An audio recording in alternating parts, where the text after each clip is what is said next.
Computer glitches during the national launch of the Affordable Care Act made it extremely difficult to enroll. California's version of the plan, Covered California, did better but still had jammed phone lines, long waits to ask questions online, and even lost applications. Now, as the end of the month deadline approaches, have things improved? Covered California spokeswoman Lizelda Lopez is here to explain and help us understand what the situation is like now. Welcome. Thank you. Now, Lizelda, how many people in San Diego County have actually signed up for affordable health care? We have about 65,000 people in San Diego County that have enrolled. That is over the projections that we had. So we feel very confident that San Diego is doing quite well. I'm here, though, because we know we have to enroll more Latinos and young people. Very important to our work. How does it compare to the state for how many people who need it in the state as far as the percentages? How are we doing? Over 100% of the projections that we had. California as a total is enrolled about 830,000 people. We're also doing quite well in total overall enrollment. Every open enrollment period that we're going to open, we're going to be seeing more and more enrollments to the point where we get to about 2.5 million. How is the percentage of the under or uninsured people here who still need to enroll as far as how do those two compare? Well, we're not comparing them that way. We understand that there's going to be a lot of people that are going to sign up outside of Covered California. We don't have statistics on those numbers. Many of those folks may not qualify for financial assistance from the federal government, so they're going to sign up on their own. We're just, on our projections, we're doing quite well.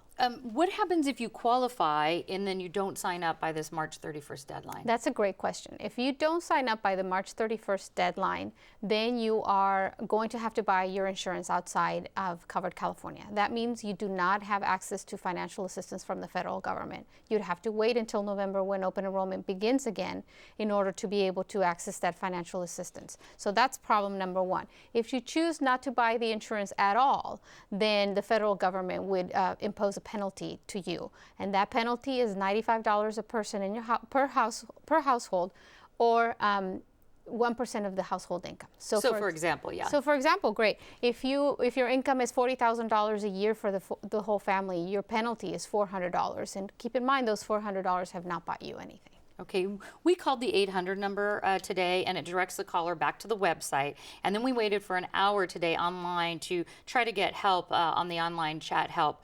What do you do if you don't have a computer or you're working and you can't wait around for an hour to try to get help to enroll? Yeah, and I apologize for the frustration that a lot of consumers are feeling. We of course want them to not be upset, and we want them to come to us and enroll. There's a couple of options there. If you don't have a computer where you can find information, you can call 411 and get your county office of human assistance to help you. If you do have a computer but you don't want to go through the phone number or the chat, there is a yellow button there that says find help near you, and that help is within a couple of miles of your home, and it's through community organizations that are part of our family, or agents that are part of our family, or even the county welfare offices where they can help you as well. Why does this continue to be an issue? Did the state just not hire enough people, either on computer or in person? Was there not enough promotion? Why is it still a problem? I think we did not expect the amount of interest and demand that we're having. As I mentioned earlier, we are over our projections for the open enrollment period, and we're not even there yet. And that's through mid-February, where we were having those tremendous numbers. So we know that it's a challenge, and we really appreciate people's patience. Well, what's the safest and surest way to sign up right now with just the few weeks left? That's a great question. I think the safest way is come onto our computer, go to that yellow button that I mentioned that says find help near you. We have that in English and Spanish, so if you prefer in Spanish, you can find help near you, that someone that speaks Spanish. Call them ahead, say you want to make an appointment for them to help you sign up. They'll explain to you what kind of information you need to bring with you. W-2 forms, your tax forms, whatever other information, and then you can come in and they'll walk you through the whole entire process, sitting down face to face. Well, Covered California announced it's working with United Farm Workers, the founder, to appeal to Latinos to sign up for coverage. Why do you think Latino enrollment has been lagging behind?